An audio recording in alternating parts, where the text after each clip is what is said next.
Steffi crie alors qu'elle voit Bill apparaître dans l'embrasure de la porte ouverte de la maison de la falaise.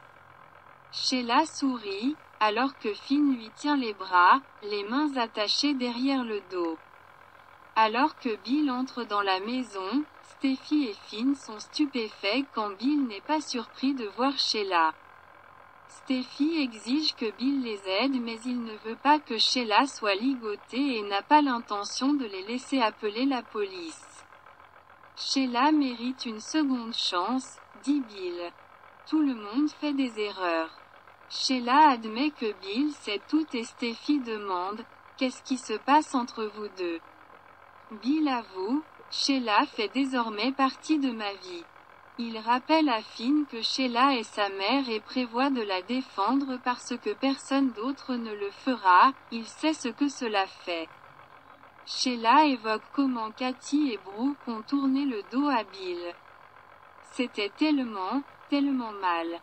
Bill se souvient comment tout a commencé avec Steffi, personne ne se soucie de lui. S'il vit ou meurt, mais Sheila sait ce que cela fait. Finn évoque comment Bill a aidé à le sauver et l'a emmené à Monte Carlo. Qu'est-ce qui a changé? L'objectif principal de Bill est de s'assurer que Sheila reste libre. Steffi se demande ce que Sheila a sur Bill et pense qu'il a perdu la tête. Les larmes aux yeux.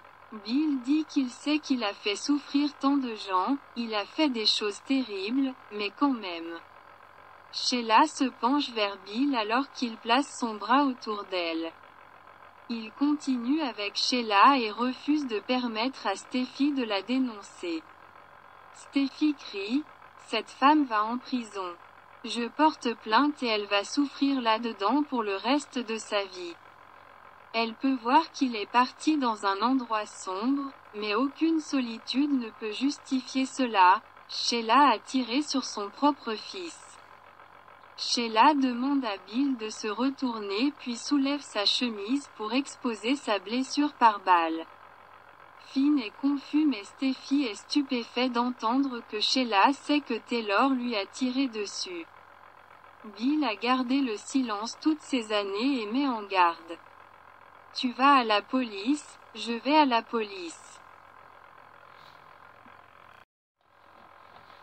Chez Forrester Création, Taylor et Brooke continuent de parler de Sheila et ne pensent pas qu'elle serait assez stupide pour se présenter à l'une de leurs maisons. Taylor pense que si Sheila devait faire une apparition, ce serait à Noël. Brooke pose ensuite des questions sur les vacances de Taylor avec la famille et Taylor fait de même et se demande si Eric était triste que Ridge ne soit pas là. Ridge est arrivé, révèle Brooke.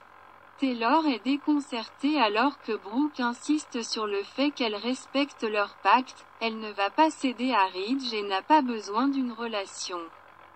Taylor est fière d'elle, fière de deux. Ils aiment les nouvelles versions d'eux-mêmes.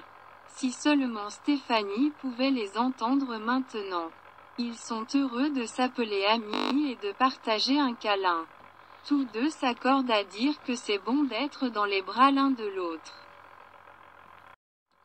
Dans le bureau d'études, Katie est surprise par le tonnerre et le blâme d'être nerveux à cause de Sheila. Carter se souvient comment Sheila est entrée par effraction dans la maison de Katie et lui assure qu'il fera attention à elle. Katie se sent plus en sécurité avec lui. Will vérifie brièvement Katie par téléphone, qui commente à quel point Carter est bonne avec lui. Il serait un super papa. Carter pose des questions sur Bill, auquel Katie insiste sur le fait qu'elle ne peut pas sauver son ex de lui-même.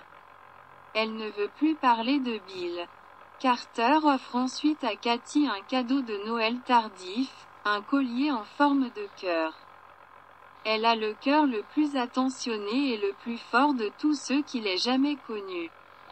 Katie est touchée et met le collier. Ils s'embrassent et partagent une danse lente.